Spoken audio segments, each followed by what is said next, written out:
it's Greek Gadget Guru. Today I'm going to be showing you how to make a keychain flamethrower. For this project you'll need a lighter, this exact kind, a cheapy lighter. You can get these at the dollar store for $3 for $1. Metal tubing, about that diameter. I'm not sure exactly, but I'll show you in a second and you'll be able to fit the correct size yourself. You'll need, this is a stapler that's been taken apart, and this would be the top of the stapler. So that's just been taken apart. And you'll need metal wiring from a hanger, and also lighter fluid. So,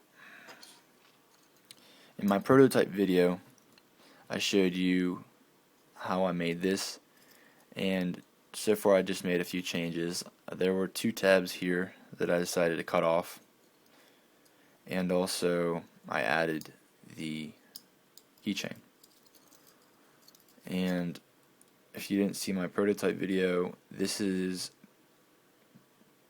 brass wire, copper wire, I'm not sure exactly, but it's bent in a C shape, and originally there was a rail going across here, and at each end there was a tab that was sticking up with a hole in it, and the rod went through each hole and just kind of was suspended there. So what I did is I flattened that down, and then I stuck the copper wire through, and then just covered that up in a bunch of solder to anchor that in place. So you can see the C shape.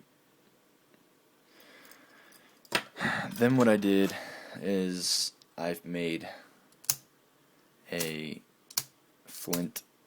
It's some extra fluid, but basically you take this lighter and remove the top, and the best way to do that, unfortunately, is you have to break this. If you try taking off the black part, you'll probably damage the black part. So for $3 for $1, it's not a big deal. Just take a screwdriver and lightly tap it so that it'll break the part that isn't the butane. So there's a little hollow space up here that you can break, and that'll easily allow you to take off that. So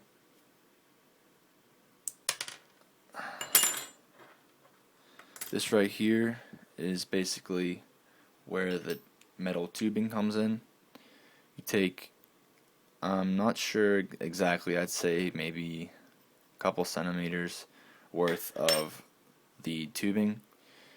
Plug that up using, what I did is I took a nail head, just a nail, and I cut off the rest of the nail and just used the head of the nail to plug up the end.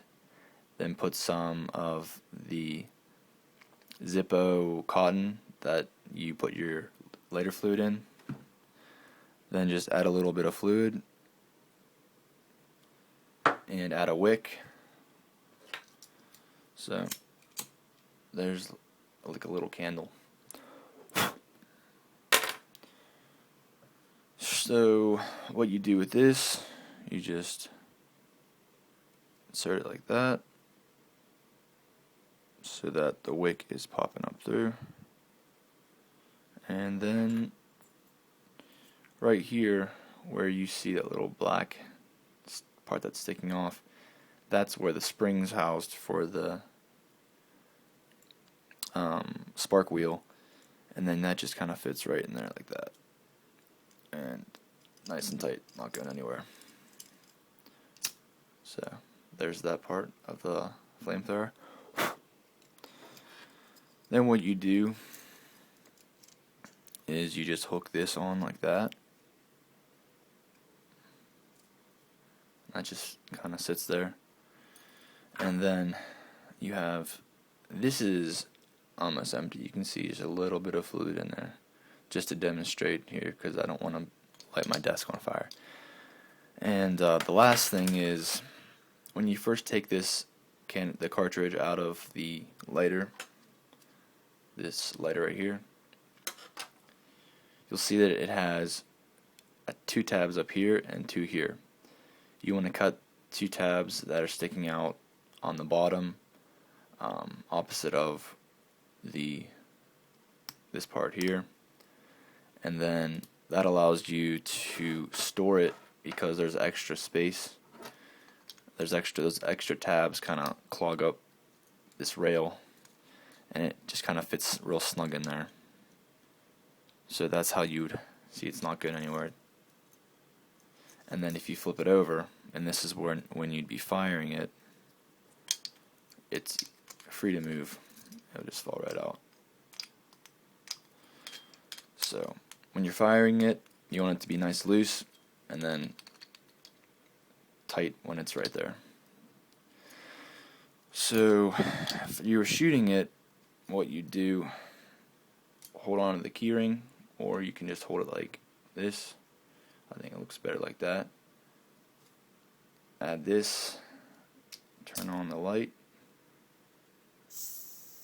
and then you could hear the butane escaping. Alright.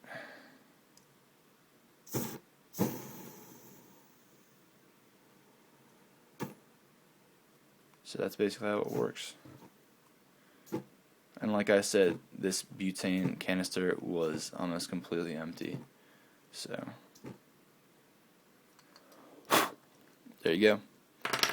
The nice thing about this, don't touch that. I don't know if you heard that. My skin just sizzled a little bit.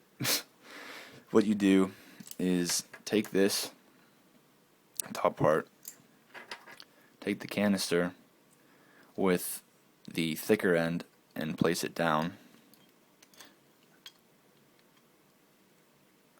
like that, and then just slide it in. Okay, so that's not going anywhere. Well, shouldn't.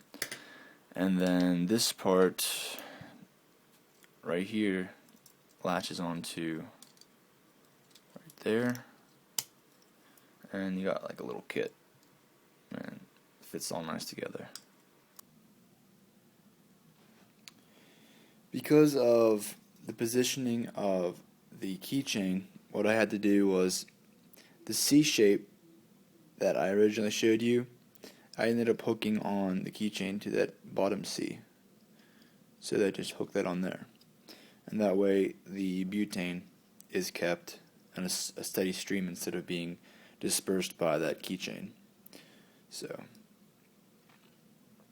we go.